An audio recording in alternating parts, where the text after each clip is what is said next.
Y luego en esta última sesión de Ciencia y Tecnología quería excusar simplemente a Pedro García Barreno, que ha estado aquí hasta hace 2 minutos, ha participado en el diseño de esta sesión, en la organización con Rafael Yuste, y que se ha tenido que marchar en este último momento por una cuestión familiar. Así que yo, sin más, vamos a empezar la sesión. Antonio, tuya es la palabra para abrir esta sesión de neurotecnología y derechos humanos. Muchísimas gracias. Pues gracias, Cristina. Yo creo que, lo comentaba antes con el propio Rafael, este tema y estos temas conectados con el cerebro van a ser un poco los que dominen toda la investigación científica, en la cual sería bueno que el mundo jurídico y el mundo económico participara más. Cada día creo más en la sinergia entre las distintas profesiones.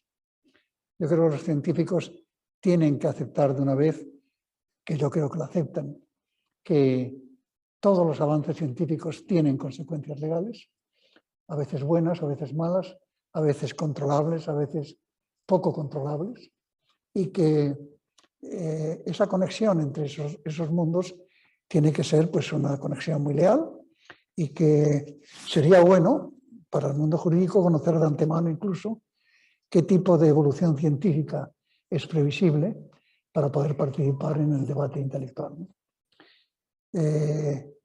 Por lo tanto, este tema pues, es, digamos, el comienzo de muchos. Ya hemos tenido varios en la Fundación FIDE en la que hemos tratado este tema, ¿no? Pero es un tema en el cual cada vez tenemos que avanzar. La conexión de este tema con derechos humanos está claro que es una relación importante. No podemos permitir que al ser humano se le manipule y se le controle de una manera involuntaria. No podemos permitirlo. Y por lo tanto, insisto otra vez en que este tipo de temas son temas que tienen consecuencias jurídicas. Hemos puesto derechos humanos, pero yo creo que afectan prácticamente a todos los derechos que tiene la ciudadanía. Y sobre eso vamos a tratar. Lamento mucho que no esté Pedro, primero porque Pedro García Barreno es un moderador estupendo, tiene sentido del humor, se ríe de todos nosotros permanentemente y lo hace muy bien, pero bueno, seguirá. Yo no sé si va a volver o no, al final no va a poder volver, ¿no? Yo creo que no. Me ha encomendado a mí la presentación de los ponentes, o sea que yo creo que Pedro no va a poder volver ahora en un ratito. ¿Y tú crees que lo ha pensado? ¿Cómo? Al encomendarte a ti ese tema. De modo que Rafael, decirte que te veníamos buscando de verdad desde tiempo. Lo digo en serio, vamos, que eras una persona que nos gustaría colaborar contigo en todo lo que podamos. Me ha contado que ahora se va a San Sebastián a pasar 3 meses o mucho más. ¿Más de 3 meses? 2 meses. 2 meses. 2 meses. Con un buen amigo mío y que va allí a trabajar en este tipo de temas, de lo cual me alegro también profundamente. Es decir, va a crear allí un equipo de 4 o 5 personas que va a investigar a fondo este tema y por lo tanto ahí tendremos gente buena. Y ya no sé lo que decir. Saludar a Miguel Ángel Moratinos, saludar a Tomás y además comunicar a todo el mundo que ha ganado el premio a juristas de reconocido prestigio de la Fundación Pelayo. Lo digo para que se sepa, de modo que te enviamos un aplauso. Gracias. Ya no hay más que decir, ¿verdad? No, yo quería simplemente decir un poco, bueno, creo que todas las personas que van a participar en este debate son perfectamente conocidas por vosotros. Hay muchas personas que están siguiendo, ya sabéis que, bueno, desde FIDE había muchas personas que no podían estar hoy, aparte de que el aforo era limitado con este rollo del COVID, y entonces pues hay muchas personas que están siguiendo la sesión por Zoom, a quienes también quiero saludar. Y entonces, bueno, yo quería simplemente dar una pincelada de los 3 ponentes, aparte de que Antonio Garrigues, bueno, pues a todos le conocéis y sabéis que la Fundación Garrigues ha apoyado y de hecho hemos crecido juntos, hemos creado juntos este espacio de diálogo de ciencia, tecnología y derecho, porque nos ha parecido esencial. Hemos tenido muchos trabajos ya y se han ido presentando muchas conclusiones de algunos trabajos un poco a lo mejor, no sé si lejanos a ti, Rafael, o no, pero temas de ADN, temas de transexualidad, temas de gestación subrogada y algunas de las personas, aquí está Federico y algunas de Federico de Montalvo y algunas otras de las personas que habéis ido participando en esos grupos, ya hemos empezado a sacar algunas conclusiones de cómo debería contemplarse desde el mundo del derecho estas cuestiones, ¿no? Pero hemos tenido también temas de inteligencia artificial que ha participado activamente Ramón López de Mántaras en algunas de las sesiones, pero te teníamos un poquito de ganas, ¿vale, Rafael? Para hablar efectivamente de neurociencia. Yo creía que era al principio el tema neurociencia, pero es neurotecnología y derechos humanos. Rafael Yuste trabaja en el Neurotechnology Center Department of Biological Science de Columbia University. Pero también me gustaría que aclararas también, bueno, tu participación en el proyecto BRAIN en los Estados Unidos, que hemos hablado en algunas ocasiones en nuestras sesiones. Va a intervenir Tomás de la Cuadra Salcedo, que además del premio Pelayo, que efectivamente a jurista de reconocido prestigio y otros cargos que ha tenido antes, yo solamente le voy a presentar como catedrático emérito de la Universidad Carlos III de Madrid, que es actualmente tu cargo, ¿verdad, Tomás? Y a Miguel Ángel Moratinos, también altamente reconocido por vosotros, pero es actualmente alto representante de la Alianza de Civilizaciones de Naciones Unidas. Muy buenas tardes, Miguel Ángel. Yo os voy a ir dando la palabra, por supuesto, os la podéis tomar cuando queráis, porque todos sois personas muy moderadas, no necesitáis que os modere yo, pero si os parece vamos a intervenir por este orden. Luego va a haber una serie de preguntas, hay personas que ya han dicho que van a intervenir desde fuera y entonces irán formulando. Aquí tenemos a Victoria Dal Lago, como siempre, al mando de las sesiones de ciencia y tecnología al fondo. Va a haber personas que van a formular sus preguntas a través de la plataforma Zoom y algunas otras personas que habéis dicho que queréis participar y sin duda las que vayáis queriendo participar, os vamos a pedir que paséis aquí a este atril para hablar desde el micrófono y que todos os puedan escuchar, no solamente los que estamos en la sala, sino también los de fuera, ¿vale? Y os vais pasando aquí y vamos haciéndolo. Esto es un poquito distinto, pero bueno, también tiene su gracia que vayamos aprendiendo a colocarnos en este nuevo escenario. Así que Rafael, tienes la palabra. Es un placer, de verdad. Muchísimas gracias por tenerte aquí. El placer es mío. Encantado de, además, contribuir un poco a la historia de FIDE, porque no sabía que era la primera reunión presencial post-COVID. Entonces, en esta reunión vamos a hablar del cerebro y de neurotecnología. Muchos de vosotros os preguntaréis qué es esto de la neurotecnología. Pues es muy fácil, son métodos para hacer dos cosas, para registrar la actividad del cerebro y para cambiar la actividad del cerebro. Y estos métodos pueden ser eléctricos, pueden ser ópticos, pueden ser magnéticos, pueden ser dispositivos de nanotecnología. La neurotecnología se divide también en dos tipos. Hay una que te la tienen que insertar dentro del cerebro, que requiere neurocirugía. Estos son dispositivos invasivos, se llama neurotecnología invasiva. Y luego hay neurotecnología que no es invasiva, que la puedes llevar encima de la cabeza como si fuese un casco, un gorro, una diadema o unas gafas, ¿no? Entonces, esto es un poco el campo de la neurotecnología. ¿Por qué es importante la neurotecnología? Pues es importante por tres razones. Porque estas herramientas que permitan registrar la actividad cerebral y cambiarla posiblemente revolucionarán la neurociencia, porque con estas herramientas los neurobiólogos podremos por fin entrar dentro del cerebro, ver lo que ocurre y aprender cómo funciona el cerebro. Como sabéis, el cerebro es uno de los grandes desafíos de la ciencia mundial. No sabemos todavía cómo funciona, no hay una teoría general.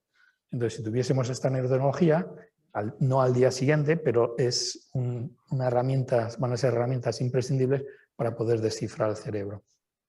La segunda razón es clínica.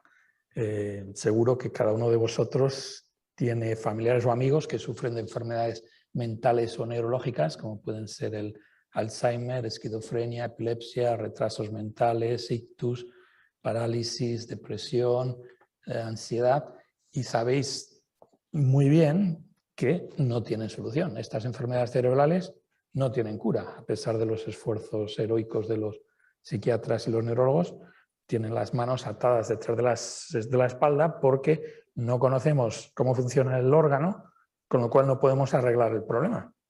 Entonces, esta neurotecnología, no al día siguiente tampoco, pero serán herramientas imprescindibles para la psiquiatría y la neurología del futuro, para poder diagnosticar los problemas, entender cuál es la patofisiología que llamamos los médicos, el problema que tiene este órgano en estas enfermedades y poder curarlo con curación de raíz, ¿no? Terapias que vayan al problema de raíz, ¿no? Y la tercera razón por la cual la neurotecnología es importante es económica. Y esta fue la razón que el presidente Obama utilizó para vender su gran proyecto estrella el proyecto de cerebro al Congreso de Estados Unidos. Entonces, se espera que las neurotecnologías generen un campo nuevo de actividad económica, igual que ocurrió con el proyecto del genoma humano, que generó la biotecnología. Entonces, se espera que en el futuro, no se sabe cuándo, pero esto empieza ya, la neurotecnología explote y genere un montón de empresas nuevas y compañías que aprovechen la capacidad de estas tecnologías de conectar esencialmente el cerebro a la red, ¿no? Y esto no es, esto cuando lo lanzó el presidente Obama en el año 13, estaba un poco en el futuro, pero ya está empezando a ocurrir. El año pasado las grandes compañías tecnológicas de Silicon Valley, empezando por Facebook, Google y Microsoft, han invertido ya alrededor de 6.000 millones de dólares en neurotecnología, en desarrollar dispositivos, sobre todo dispositivos no invasivos que sustituyan al iPhone. Y esto es una cosa que han declarado ya el CEO de Google y el de Facebook. Dijeron ya hace varios años que en el futuro, en vez de tener el dispositivo en el bolsillo, tendremos una especie de iPhone cerebral, una interfaz cerebro-computadora que nos permitirá conectarnos con un ancho de banda mucho mayor a la red. Entonces, todo esto es, en principio, buenas noticias. Estamos a punto de una revolución que va a transformar la ciencia, la medicina y la sociedad, ¿no? Pero resulta que el cerebro no es un órgano cualquiera, no es como el hígado, ¿no? El cerebro resulta que es el órgano que genera la mente humana. Entonces, todas las actividades mentales y cognitivas de las personas, vuestras percepciones, vuestros pensamientos, vuestras memorias, vuestras emociones, la imaginación, la identidad, todo está generado por el cerebro. Surge de la actividad concertada de miles de millones de neuronas que tenemos dentro. Y ahora mismo es como una caja negra. No sabemos cómo este tejido genera la mente humana, pero en el momento que entremos ahí vamos a poder descifrar, eso es el objetivo de la neurociencia, es entender cómo surge la mente humana de la actividad cerebral. Entonces, eso significa que las tecnologías que entren y salgan al cerebro, que puedan registrar la actividad cerebral y cambiarla, en principio pueden registrar la actividad mental y cambiarla. Y esto no es ciencia ficción, esto es una cosa que hacemos ya en animales de laboratorio desde hace unos años. De hecho, en mi laboratorio en la Columbia somos expertos en dirigir la actividad cerebral de los ratones, la corteza visual primaria es nuestro estudio, y podemos implantar percepciones como alucinaciones y el ratón se comporta como si las hubiese visto, ¿no? Podemos controlar al ratón como una marioneta utilizando neurotecnología invasiva a base de cambiarle la actividad cerebral, ¿no? Y lo que se puede hacer en un animal hoy, en un ratón, se podrá hacer en un humano mañana, ¿no? Y por eso, gente como nosotros, que venimos de los laboratorios de ciencia pura y dura, nos reunimos el año 17, 25 personas, representando a clínicos, a neurotecnólogos, bioeticistas, a gente juristas, representantes de todos los proyectos de cerebro del mundo, porque el proyecto de Estados Unidos dio lugar a proyectos similares en China, en Japón, en Corea, en Australia, en Canadá, Israel y también hay uno en Europa, y todos estos estaban representados. Y nos reunimos en el campus de la Columbia, que se llama el campus de Morningside, y a estudiar el problema de las consecuencias éticas y sociales de la neurotecnología. Y nuestra posición, después de debatirlo varios días, es que esto es un problema de derechos humanos, porque el cerebro genera la mente humana y esta neurotecnología que tiene la capacidad de descifrar y alterar la mente humana toca la fibra de la esencia de lo que es un ser humano, ¿no? Entonces pensamos que este tipo de tecnología se debiera regular desde el punto de vista de los derechos humanos fundamentales. Y propusimos unos nuevos derechos humanos que los llamamos neuroderechos, que no están recogidos actualmente en la Declaración Universal de Derechos Humanos, que como sabéis se promulgó en el 48 y no se ha tocado desde entonces, no estaba pensada para este mundo en el que vivimos hoy, ¿no? Y estos, y acabo ya con esto, los 5 neuroderechos es el derecho a la privacidad mental, para que el contenido de la mente no sea extraído sin tu consentimiento, el derecho a tu identidad personal, tu identidad psíquica, para que no te alteren la fibra del yo, de lo que eres tú, ¿no? Esto es una cosa que se está haciendo ya en animales, ¿no? El derecho a la agencia, al libre albedrío, a la libertad, de manera que tus decisiones las tomes tú sin interferencia del exterior con neurotecnología. Y luego el derecho al acceso equitativo a neurotecnologías de aumentación cognitiva, porque un aspecto muy importante y la razón de que muchas compañías estén interesadas en esta tecnología es la posibilidad de aumentar cognitivamente y mentalmente a las personas.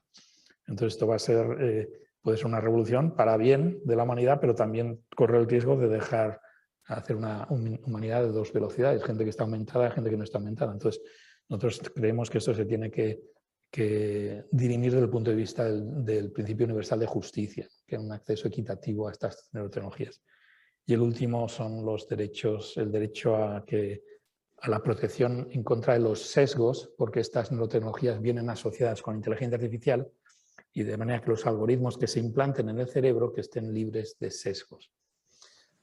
Desde que lanzamos esta propuesta en el año 17 en un paper en el Journal Nature a la sociedad, estamos involucrados en propagar esta discusión y llevar a foros como estas ideas para que la ciudadanía lo discuta y se esté informada, y también intentar discutir esto con distintos gobiernos en distintos países y en organizaciones internacionales. Acabo diciendo que traigo buenas noticias. El gobierno el Senado de la República de Chile han aprobado por unanimidad el hacer la integridad cerebral un derecho humano básico para la ciudadanía. Han cambiado la Constitución, el artículo 19 de la Constitución de Chile, a partir de ahora tiene la protección de la integridad cerebral, y el Senado de la República también en Chile están discutiendo una ley de neuroderechos que regule la aplicación de las neurotecnologías, tanto invasivas como no invasivas, como si fuesen dispositivos médicos, con lo cual aplica a todas las neurotecnologías, a pesar de que vengan de Facebook o de Microsoft, la legislación, el código médico existente. Estoy feliz de estar aquí también con Tomás y Miguel Ángel, porque los dos también se han involucrado en esta, no sé si llamarlo cruzada o en este proyecto. Miguel Ángel ahora os comentará el discutir esto en las Naciones Unidas con el secretario general de la Secretaría General de las Naciones Unidas, y Tomás también está involucrado ya lo discutirá él también, en llevar este tipo de discusiones, aspectos jurídicos de estas tecnologías de derechos humanos en España y en la Organización de Estados Americanos. Muchas gracias, Rafael. Muchas gracias. Bueno, ¿qué de cosas nos han dicho? Me has dejado pensando en varias cosas, Rafael. Vamos a seguir por el orden establecido y después, por supuesto, abriremos un turno de intervenciones, que aquí yo creo que vamos a encontrar, hay un caldo de cultivo muy interesante para muchas de las cosas que has planteado. Estoy segura de que van a surgir muchas cuestiones. Tomás, tienes la palabra. Bueno, pues es un placer estar con vosotros en esta sesión presencial lamento no haber podido estar. Es un placer estar con FIDE una vez más. Durante esta pandemia he tenido ocasión de estar al menos en 2 ocasiones, yo creo, y no en algunas más, y estar acompañado por tan ilustres y queridos compañeros. También primero por nuestro querido presidente y moderador, en fin, Antonio Garrigues, de quien tanto aprendemos. Y por supuesto por el experto aquí número 1, como siempre ocurre, que es en fin, el científico, en este caso Rafael Yuste, a quien he seguido siempre con una gran atención. Bueno, él nos ha hablado de las enormes posibilidades y tenemos que ver todo esto como una gran oportunidad que nos ofrece. Las mejoras en el campo de la salud que él ha ido enumerando son fantásticas, pero como siempre ocurre con los científicos, ponen sobre el tapete enormes posibilidades, avances, investigaciones, pero esto tiene luego consecuencias. Las más importantes son las positivas, pero luego hay algunos riesgos y es aquí donde entramos los juristas, pero no como chamanes o brujos, en fin, como miembros de la sociedad que nos planteamos qué sociedad queremos y qué riesgos pueden existir y cómo conjuramos esos riesgos, ¿no? No solamente los juristas, este es un debate también de filósofos. Yo diría que casi han empezado este debate básicamente los filósofos. Ha sido gente como Fukuyama por una parte, Michael Sandel en Estados Unidos, Arendt, el propio Habermas, todos a favor, pero también con unas ciertas dudas. El libro, por ejemplo, de Sandel, el filósofo americano, Against the Perfection, The Case Against the Perfection, aquí traducido como Contra la Perfección, o el propio Fukuyama también, y también otros autores a favor, y aquí tenemos el tema también de los transhumanistas y los poshumanistas. ¿De qué va todo esto? Bueno, ninguna duda nos ofrece la necesidad de avanzar en temas como la lucha, en fin, el aprovechamiento de estas técnicas, de esta ciencia para luchar contra las enfermedades, el Alzheimer, la epilepsia, la bipolaridad, la depresión, la esquizofrenia, cómo no, el conocimiento de la mente humana, del cerebro, y decía no solamente el conocimiento, la interpretación, sino también la influencia en el propio cerebro. Podríamos decir las posibilidades, por tanto, de cambiar toda una serie de cosas. Hemos visto, por otra parte, que, en fin, todo esto tiene algunos eventuales riesgos. Pero cuando hablamos de, y si uno de los temas que yo recuerdo en uno de los artículos firmados por Rafael Yuste sobre los retos éticos, los 4 retos éticos que plantean estas investigaciones, el tema, por ejemplo, de la tetraplegia, la paraplegia, la capacidad de que simplemente con alguno de estos implantes o de estos interfaces cerebro-computadora, poder ordenar una persona tetrapléjica un exoesqueleto que quiere encender la luz, que quiere beber un vaso de agua, que quiere levantarse y andar, pues es algo formidable. Pero si pasamos de esto a algunas cosas de mejoras, también son formidables las oportunidades que ofrece, ¿no? Enfermedades como puede ser el temblor esencial o puede ser la sordera, que hemos visto que ya se han implantado los implantes cocleares. Son todas cosas que mejoran, ¿no? Y defectos y insuficiencias, etc. Ningún problema, por tanto, en admitirlo. ¿Qué problemas hay? Hay algunos problemas de segunda derivada. Por ejemplo, una vez que una persona está conectado a una interfaz cerebro-computadora, es posible que haya un hackeo y que alguien le ordene hacer en esta cosa de que hablaba hace un momento Rafael Yuste, de cambiar, registrar la mente humana, pero también cambiarla. Es posible que un hacker cambie, que ordene a una persona en un momento dado matar a alguien. ¿Puede llegar a ser eso posible? Puede ser posible sin dar esa orden, pero que haya un sesgo. Ha hecho una referencia a los sesgos a través de la información que de esta interfaz invasivo, no invasivo, hombre-máquina, se le van dando una información determinada y determina nuestra conducta, nuestro modo de ver el mundo. Y por tanto, al final estamos todos conectados a una gran máquina con inteligencia artificial que nos da unos sesgos y todos nos comportamos de la misma manera y perdemos nuestra propia libertad de identidad. Bueno, aquí son los riesgos que determinan que haya que pensar en qué cosas hacemos. Cuando se trata, hemos dicho, de mejorar la persona que tiene determinadas limitaciones, si se trata de mejorar su capacidad cognitiva, estamos todos de acuerdo. Se hace ya hoy día con medicinas o con lo que sea, pero hay un paso más que ha anunciado también Rafael Yuste, que tiene que ver con el proyecto transhumanista, ¿no? Podemos mejorar, por ejemplo, a través de esos implantes invasivos o no, que nos conectan a una máquina con inteligencia artificial. Podíamos, por ejemplo, presentarnos a una oposición. ¿Podía la gente presentarse por un implante de estos? ¿Es lícito eso o no? Segundo reto, que tiene que ver con la igualdad.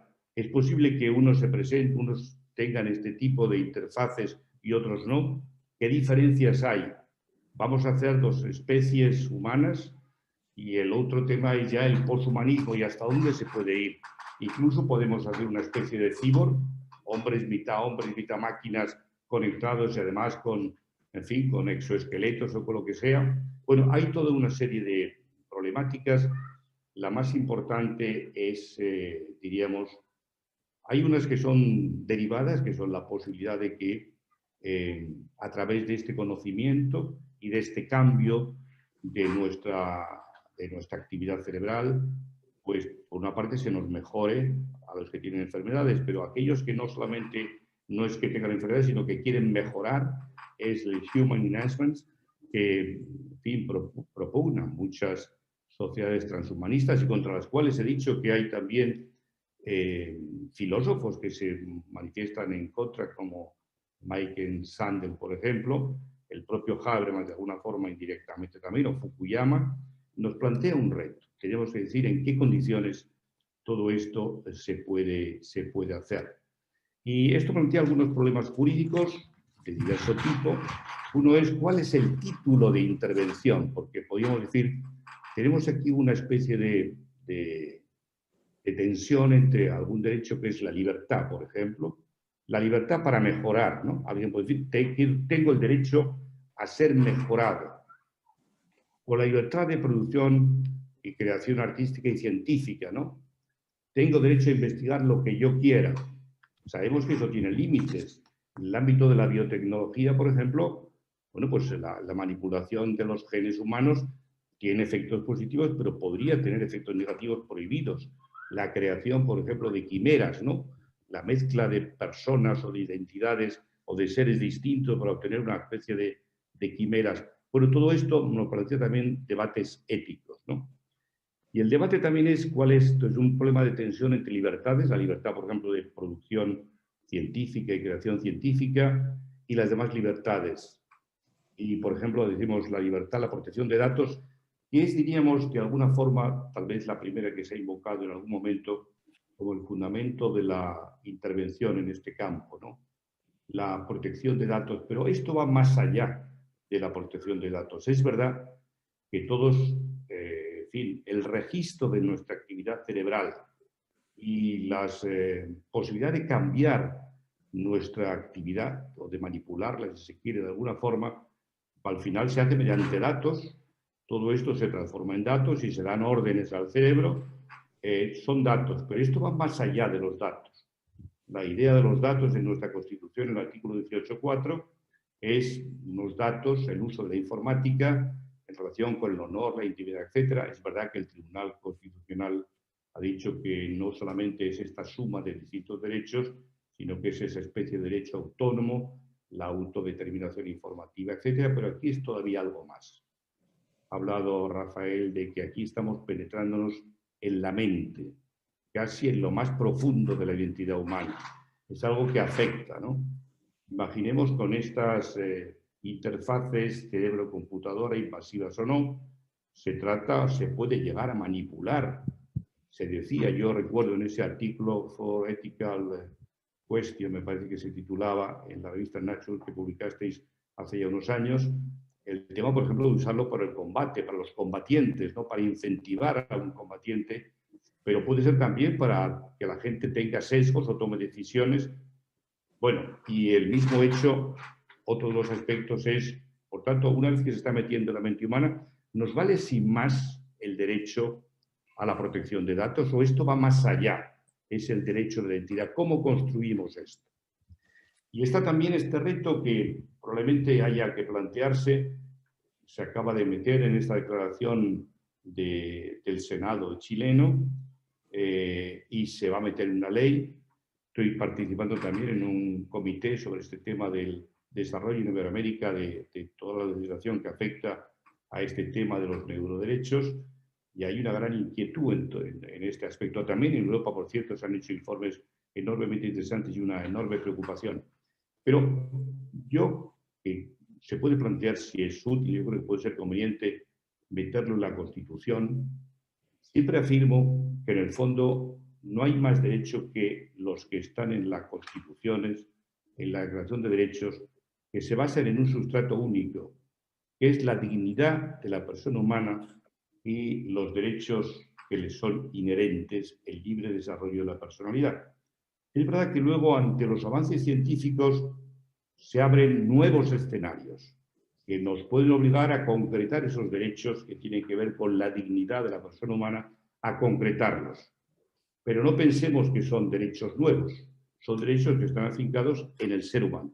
Pero esto es todo un debate que no quita el que pudiera ser conveniente llevarlos a la Constitución y que pueda ser conveniente llevarlos, como se está haciendo ahora en España, una carta de derechos, hay una consulta pública, yo he participado ahí como coordinador en la misma, llevar en esa carta de derechos una declaración sobre el tema de los neuroderechos.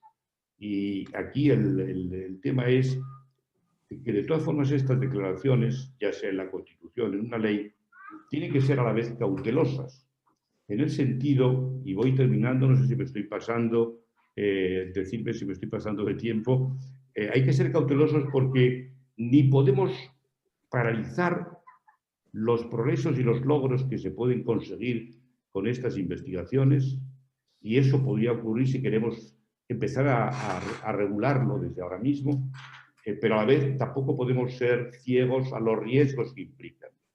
Un riesgo que alguna vez se ha hablado, a él se refiere, yo creo, precisamente el filósofo americano Sandel, en ese libro Contra la Perfección, es la posibilidad de empezar a crear una especie de dos humanidades, dos niveles, ¿no? El de los super sabios conectados a las máquinas y los que no. Y está el problema que aludía también Rafael, la cuestión de, bueno, ¿qué ayudas tiene que haber para garantizar la igualdad? Y aquí aparece de nuevo el derecho a la igualdad. Pero estamos, por tanto, en un tema que tiene que ver conectado con los derechos fundamentales, porque siempre por una vía que puede ser la dignidad de la persona, la igualdad, etcétera, llegamos a la esencia del tema de la cuestión que es la dignidad de la persona humana y los derechos fundamentales que le son inherentes. Pero va incluso más allá de los derechos fundamentales concebidos en un sentido individual. En este debate del transhumanismo y del poshumanismo tiene que ver con un debate sobre la especie humana misma, ¿no? Y por tanto estamos sentando las bases estamos en el umbral de una nueva concepción del hombre donde a través de estas técnicas al final estamos todos medio dirigidos por una inteligencia artificial con los sesgos que la misma tenga, que todo nos hace pensar más o menos igual, perdemos nuestra libertad, hay dos clases de humanidad. Bueno, esto probablemente es un futuro demasiado lejano, pero no tanto.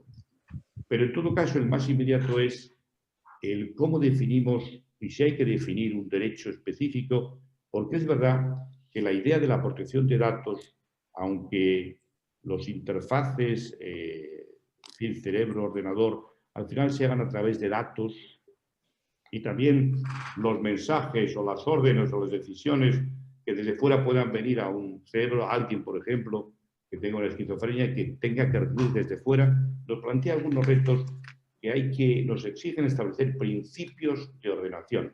En esta Carta de Derechos Digitales que ha hecho un grupo de expertos y que está pendiente de que el gobierno la haga pública, creo que el próximo mes de julio se hará, se habla del tema de los derechos digitales en el empleo de las tecnologías, ¿no? Y entonces hay algunos principios, se enumeran casi como principios que el legislador tendrá que hacer. Son poco definidos porque definirlos muchos es un riesgo, porque a lo mejor agostamos, matamos las posibilidades que tiene antes de que nazcan, pero hay que enunciar principios. Por ejemplo, garantizar el control de cada persona sobre su propia identidad, garantizar la autodeterminación individual, soberanía y libertad en la toma de decisiones, que no le venga desde fuera a partir de esas técnicas, asegurar la confidencialidad y la seguridad de los datos obtenidos, porque aquí ya no se trata de datos, es algo más. Le oía a Juste en alguna de sus conferencias hablar que en el fondo el tratamiento de esto no es una cuestión solo de datos, más bien la técnica, desde el punto de vista jurídico, sería la misma que hemos ido concibiendo en relación con los órganos. Por ejemplo, el trasplante de órganos, ¿no? No es una cuestión de libertad, de autonomía, que cada uno decide si quita o pone, no, no. Hay que asegurar que se hace con plena libertad. No puede haber un tráfico de órganos. Esto es algo que va más allá de la cuestión de los datos, es una cosa que exige un planteamiento nuevo. Tomás, te voy a ir pidiendo que vayas terminando, ¿vale? Sí. Asegurar que los procesos basados en neurotecnologías no sean condicionados por el suministro de datos, porque ahora estas tecnologías en buena medida se basan luego en inteligencia artificial, pero ¿qué datos se ha suministrado a ese programa básico que después le va haciendo a su vez desarrollar en esto de deep learning, ¿no? Machine learning, deep learning sobre todo? Finalmente, cuando ya no hablamos solamente de curar enfermedades, etcétera, o de ayudar, sino de aumentar la personalidad aumentada, el aumento, ¿en qué condiciones? Bueno, no podemos ni mucho menos poner puertas al campo ni limitarlo, pero sí tenemos que decir que el legislador tendrá que regular en qué condiciones se hacen esas funciones de potenciación del ser humano que pueden tener algunos riesgos de desequilibrio, de desigualdad básica entre unos seres humanos y otros, que pueden acabar en el futuro tal vez afectando al tipo de especie humana que hoy conocemos. Pues nada más, muchas gracias. Muchísimas gracias, Tomás. Siempre me cuesta mucho deciros que vayáis terminando, pero es también porque quiero respetar el tiempo de todos los ponentes y además sé que hay muchas personas que quieren formular preguntas. Muchísimas gracias, Tomás. Miguel Ángel Moratinos, por favor, tienes la palabra. Pues muchísimas gracias. Gracias a la presidenta de FIDE y, como no, a mi buen amigo Antonio Garrigues. Llevamos muchos años trabajando juntos, es un placer y un honor volver a tener esta ocasión de compartir, debate e intercambio de opiniones. Y como no, pues a mi amigo Rafael Juste, que es el que en definitiva me convenció y me ha movilizado en favor de la defensa a ultranza de esta iniciativa que considero urgente y absolutamente necesaria, denominada los nuevos derechos, los neuroderechos. Muchos se preguntarán por qué un diplomático, político, está involucrado en la defensa de esta iniciativa. Y como todo en la vida de los seres humanos hay un elemento de azar y de necesidad, como diría Monod, ¿no? Y el azar fue que un amigo común, que es el presidente de una fundación norteamericana, la Fundación Talbert, me invitase a participar en una presentación de Rafael Juste en su centro neurológico de la Universidad de Columbia, justo unos meses antes de comenzar la pandemia. Y me acuerdo de ese día porque ha sido un día que me ha marcado personalmente de manera, yo creo, de los momentos en que en la vida acontecimientos, y mira si he tenido acontecimientos en mi vida política y diplomática que han logrado cambiar un poco mi manera de ser y de pensar y de reflexionar. Pero puedo decir que ese día, esa mañana en Nueva York, al acudir al Centro Neurológico de Columbia, pues la manera de ver el presente y el futuro cambió definitivamente a la hora de abordar los problemas y las responsabilidades que tengo como alto representante de Naciones Unidas para la Alianza de Civilizaciones. Me gustaría compartir con todos ustedes cómo fue ese momento.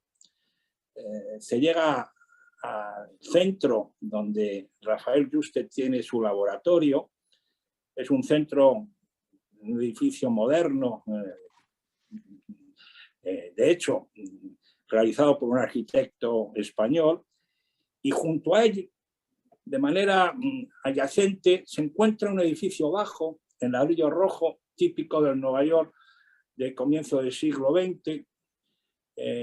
Y Rafael Yuste nos dice, bueno, ese edificio que está junto al mío es donde precisamente se desarrolló el famoso proyecto de Manhattan, el proyecto liderado por Oppenheimer y que, bueno, llevó a construir y a desarrollar la bomba atómica.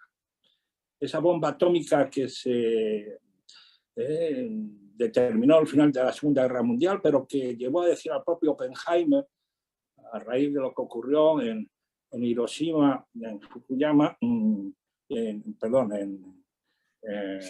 Hiroshima y Nagasaki, que él era la muerte. Ese sentimiento que tiene, me imagino, y que tiene Rafael Yuste y sus grupos de científicos y de responsables de ética, que les llevaron a reunirse en 2017 y señalar que era necesario establecer una serie de neuroderechos para evitar ese arrepentimiento, ese sentimiento de frustración, ese sentimiento que Oppenheimer tuvo a raíz de las consecuencias de la bomba atómica y que le llevó pues, a replantearse lo que había sido su contribución a la evolución de la ciencia. Es verdad que ciencia y política, ciencia y diplomacia ha estado siempre en una tensión dialéctica a lo largo de la historia y que no es nuevo y que ahora mismo precisamente nos encontramos en un momento de estos de inflexión trascendental, yo diría existencial, del ser humano, de la humanidad, y que precisamente son estos nuevos derechos, estos neuroderechos, los derechos de las neuronas, los que, a mi modo de ver, van a condicionar el futuro de toda la humanidad. Tomás ha mencionado a distintos filósofos, todos ellos ya indicando las consecuencias positivas y negativas, los riesgos. Yo añadiría entre esos pensadores o politólogos, sobre todo al politólogo israelí, a Yuval Hariri, que ya nos dice y ya nos anuncia casi el final de Homo sapiens, de nosotros mismos. Porque, mis queridos amigas y amigos, lo que está en juego con esta capacidad científica, tecnológica, de intervenir no solamente para registrar los datos en el cerebro, sino, como bien dice Rafael, sino también transformarlo, cambiarlo, lo que está en riesgo es la supervivencia de nosotros como seres humanos. Como seres humanos que nos consideramos ahora en el comienzo del siglo XXI seres humanos. Hariri dice que seremos otro tipo de seres humanos que tendrán, digamos, otro tipo de actuación o de comportamiento, pero no seremos los seres humanos que tienen esa ansia de libertad, esa ansia de intimidad, esa ansia de solidaridad, esa ansia de justicia y equidad, esa ansia de poder sentir uno mismo lo que el cerebro de cada uno decide y no que el interfaz, el brain, el computer te decida por ti y tú no tengas capacidad de distinguir lo que entra por parte del computer o lo que tu cerebro mismo, tu auténtico cerebro es el que te está dirigiendo. Por tanto, lo que está en riesgo, queridos amigos, es mucho más grave o mucho más importante que un simple avance tecnológico o científico. Y por eso la comunidad internacional, que es donde me voy a centrar en mi intervención, tiene que reaccionar, tiene que actuar y tiene que empezar a movilizarse urgentemente para establecer esos neuroderechos, para que podamos, esta sola humanidad que nos corresponde vivir de más de 7.000 millones de ciudadanos en el mundo, podamos mirar al futuro sabiendo que todavía la humanidad, tal como la conocemos, podrá continuar su desarrollo y su mejora y su prosperidad en un futuro próximo. ¿Qué puede hacer la comunidad internacional? Que es lo que me corresponde a mí, y por eso me he sentido copartícipe y, por lo tanto, animado y movilizado por los mensajes del grupo que lidera Rafael Yuste. Evidentemente, como han señalado tanto Tomás como Rafael, es un tema de derechos humanos. Pero yo diría que en este caso los neuroderechos, querido Rafael, no son unos derechos humanos más, porque como ha dicho bien Tomás, la esencia de los 5 neuroderechos que tú estableces y que habéis establecido en la iniciativa, pues pueden ser recogidos de manera general, pues por ejemplo en el artículo 28 de la Declaración Universal de Derechos Humanos. La dignidad de la persona, el respeto a los avances de la ciencia. Si fuese un simple avance científico en un área específica, como ha sido a lo largo de las últimas décadas o durante el último siglo, pues sí, y por eso hasta ahora nadie se había preocupado en exigir, incluirlos de manera ordenada y necesaria dentro de lo que van a ser digamos, lo que debería ser la nueva Declaración Universal de Derechos Humanos del siglo XXI. Y de ahí la enorme dificultad. En definitiva, son los derechos superiores, son la madre de todos los derechos, diría yo. Porque si no podemos respetar y garantizar los 5 derechos que Rafael Yuste y su equipo nos han indicado, esos 5, los 29 artículos que acompañan la Declaración Universal de Derechos Humanos dejan de tener sentido. Tener educación, pero ¿qué tipo de educación? Tener derecho a la sanidad, pero ¿qué tipo de sanidad? Tener derecho a la vivienda, ¿qué tipo de vivienda? Tener derecho a una vida digna, ¿qué tipo de vida digna? Es decir, que los neuroderechos, en mi análisis diplomático-jurídico, deben de colocarse como la esencia esencial de cualquier reforma que intentemos dentro del futuro en lo que va a ser el siglo XXI y lo que debe ser, evidentemente, la revisión o no revisión de la Declaración Universal de Derechos Humanos. Me explico. Lógicamente, esto es un trabajo de enorme dificultad. Hay que empezar, como todos empiezan en la ciencia, me imagino, pero en la diplomacia lo mismo, paso a paso. Y de ahí que hay que elogiar y felicitar al gobierno de Chile y a su Senado y a la reforma constitucional y pedir a otros Estados miembros de la comunidad internacional que sigan el modelo chileno.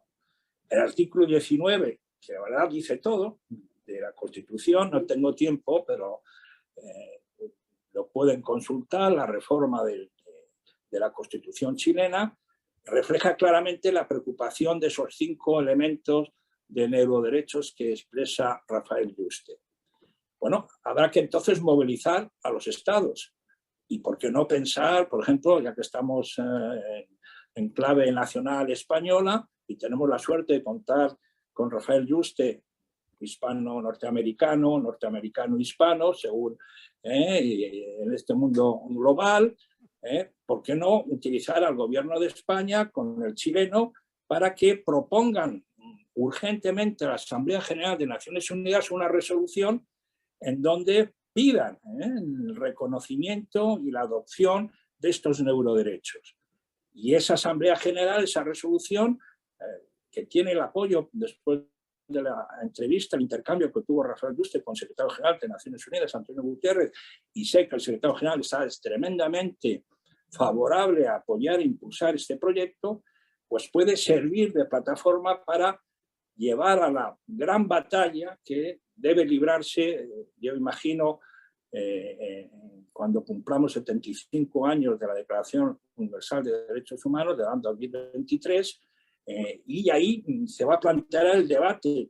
Es que la Declaración Universal de Derechos Humanos, aprobada en 1948, un texto maravilloso, el mejor texto quizás de estos 75 años, 70 años de la comunidad internacional, debe variarse, debe ampliarse, debe modificarse, y ahí los diplomáticos o los políticos, y yo incluido, les dirán que es muy difícil, porque si se abre la caja de de Pandora a aquellos países que ahora están sometidos a la aplicación de esos 30 artículos de la Declaración Universal de Derechos Humanos. Dirán, bueno, pues hay que cambiarlos, no modificamos, no tenemos consenso. Hoy día la geopolítica nos lleva a ese enfrentamiento entre China y Estados Unidos y una falta de consenso y por lo tanto de voluntad colectiva de crear un mundo mejor. Por lo tanto, enormemente peligroso abrir la caja de reapertura, reformulación de la Declaración Universal de Derechos Humanos. Pero eso no significa que tengamos que estar con los brazos cruzados, todo lo contrario.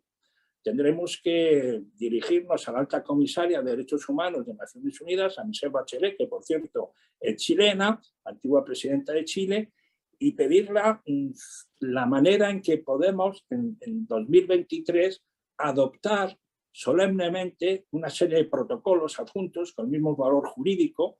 Sé que se está trabajando mucho en relación con el cambio climático. Hay una llamada unánime de la comunidad internacional para que en las futuras, digamos, los derechos humanos, el derecho a la protección del medio ambiente y por lo tanto a la defensa y salvamento del planeta se incorporen de manera como derecho humano de cada individuo, pues lo mismo tendríamos que lograr alcanzar esa tarea.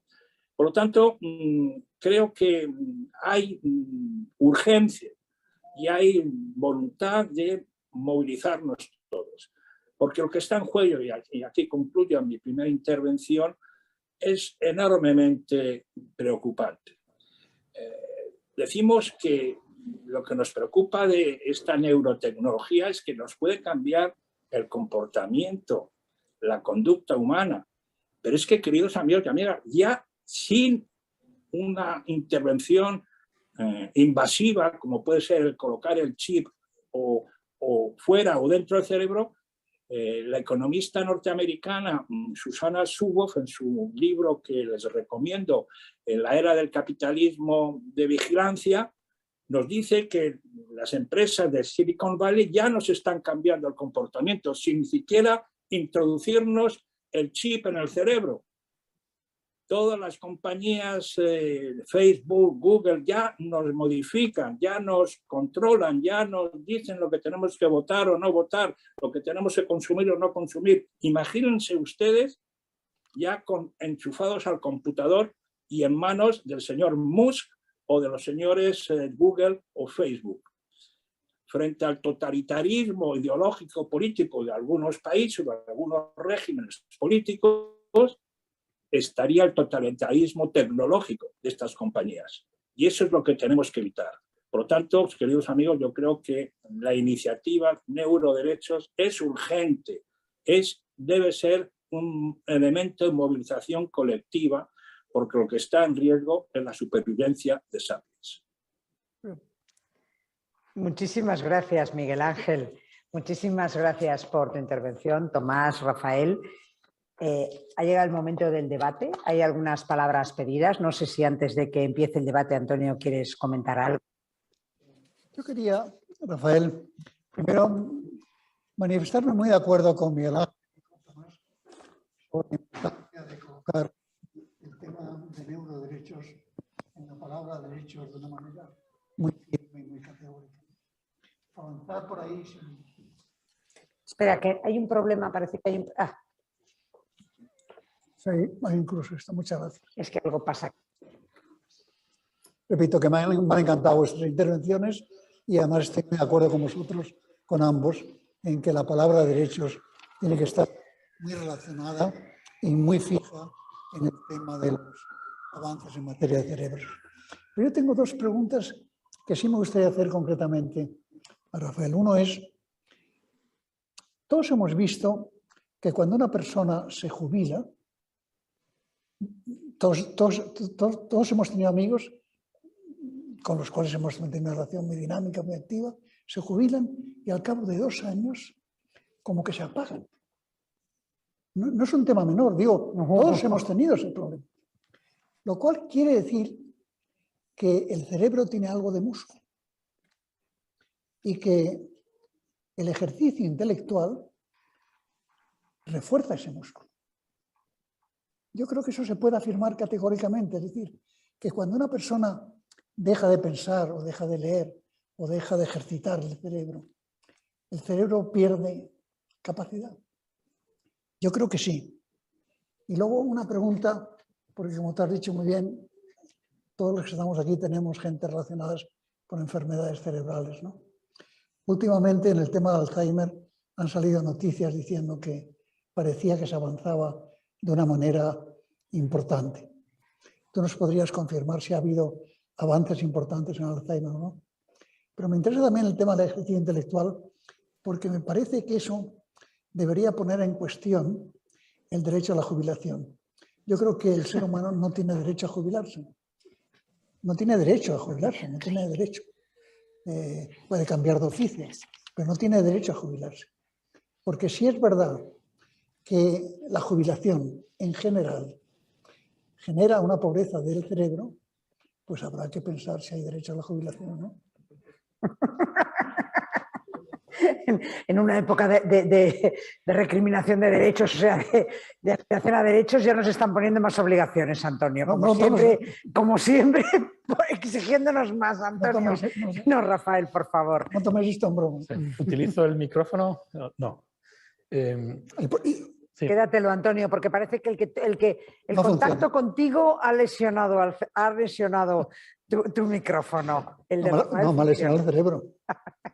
No, la pregunta de Antonio va a la diana, porque precisamente fue Cajal quien hace más de un siglo propuso la idea de que el cerebro es como un músculo y que ejercitándolo el cerebro, en el caso del músculo, el músculo se hace más grande y te haces fortachón, pero en el caso del cerebro, él se imaginaba que las conexiones se hacían más fuertes, ¿no? Y esto es una hipótesis que, vamos a ver, no está completamente confirmada. O sea, es cierto que si se activan neuronas que están conectadas entre sí, las conexiones se hacen más fuertes. Y de hecho, eso se piensa que son las bases neurológicas del aprendizaje. El aprendizaje, si os acordáis, en las escuelas, en los párvulos, en la primaria, nos hacían repetir las cosas y la repetición es exactamente esta idea. Se reactivan nuestros circuitos cerebrales para reforzar estas sinapsis, ¿no? Pero esto lo digo que es una hipótesis que está confirmada que ocurre, pero lo que no está confirmado es que tenga repercusiones psicológicas en la función de la persona o del animal. O sea, no digo que no sea cierto, pero todavía hay trabajo que hay que hacer, ¿no? Pero vamos, yo creo que tiene todo el sentido la lógica de que una persona que se jubile, en el cual gran parte de sus circuitos cerebrales se activan durante el trabajo, en el momento que no tienes tu trabajo diario, pues es como pierdes actividad cerebral y esto puede... Yo no se apagan desde el punto de vista social, pero yo creo que seguro que tienen otra actividad interna compensatoria, ¿no? Bueno, no, lo digo también sin saber con certeza. Con respecto al Alzheimer, yo tengo un familiar muy querido que sufre de Alzheimer y estoy encima de los avances del Alzheimer, ¿no? Y desafortunadamente tengo malas noticias de esto que se ha publicado recientemente, que hay una droga que lo evita, no es muy riguroso. O sea, este fármaco en Estados Unidos se ha aprobado en contra de la opinión del panel de expertos. Pero una buena noticia fue un estudio que se publicó el año pasado de un seguimiento de, me parece que eran 10.000 o 20.000 pacientes con Alzheimer en Inglaterra, en el Reino Unido, y ahí se han dado cuenta que hay 3 factores que reducen el riesgo del Alzheimer, lo reducen solo un 30%, o sea, no es una receta universal, pero un 30% de reducción, sobre todo a nivel de población, es muy importante. Los 3 factores son, primero, relacionado precisamente con el tema que ha mencionado Antonio, es el contacto social. Para prevenir el Alzheimer es bueno tener una vida social activa y precisamente posiblemente tenga que ver con esto, con ejercitar estos músculos mentales que pensaba Cajal, ¿no? El segundo es el ejercicio físico, no el ejercicio mental, el ejercicio físico. Y eso también parece que ayuda, el hacer, no ir a correr a una persona de 80 años, pero pues que de un paseo todo diario de media hora, que juegue al golf, cosas de estas, parece que ayuda. Y el tercero es la dieta mediterránea. La dieta mediterránea parece que tiene un factor también muy positivo. Si juntas estos tres factores, la dieta mediterránea, ejercicio físico y relaciones sociales, el riesgo medio del Alzheimer decrece un 30%. Lo cual eso es una buena mensaje para la población a nivel del sistema de salud pública. Pero no hay cura significativa del Alzheimer. Nada, no hay ninguna cura. Ahora mismo no hay ninguna cura. No hay nada que puedas hacer cuando empiece para ameliarlo. Muchas gracias. Muy bien. Muchas gracias, Rafael. Bueno, yo creo que es una magnífica sesión de ciencia y derecho, tecnología, ciencia y derecho, en esta labor que nos hemos propuesto desde la Fundación Garrigues y FIDE. Primero de que nos enteremos de qué está pasando, ¿vale? Porque estas primeras sesiones así más abiertas, y luego de propuestas de grupos de trabajo que aquí verdaderamente vas a encontrar en FIDE. Hemos cogido el guante, que nos habéis lanzado los tres, Miguel Ángel, Tomás y Rafael, hemos cogido el guante, y en lo que podamos colaborar y contribuir a trabajar lo haremos ya en el curso que viene, eso sí, porque estamos terminando un curso muy cansado, pero de verdad estoy absolutamente emocionada de que estemos celebrando este claustro y de que hayamos podido celebrar esta sesión presencial aquí con vosotros. Os lo digo sinceramente, ha sido un auténtico placer. Pero Antonio, tú cierras, si tú eres el que mandas, tú cierras. No digas el cerrar. Ya la conoces, yo siempre tengo miedo a los humildes. De verdad, no les tengo pavor. ¿Qué hay que añadir? Nada, pues que como tú sabes muy bien, lo importante de este tipo de reuniones es incrementar el nivel de confusión, ¿no? Y yo creo que lo hemos incrementado de una manera admirable. Y que ya tenemos base para una cantidad de sesiones realmente maravillosas. Mi propuesta es que no te vayas, es decir, que ya te quedes aquí tranquilamente y en manos de esta chica tan poco activa, pues utilizaremos tu cerebro y tu mente de una manera maravillosa. Pero ha sido una magnífica forma de clausurar académicamente este acto de la Fundación FIDE. Yo no me imagino ningún otro mejor. Y muchísimas gracias, Rafael, de verdad. Muchas gracias.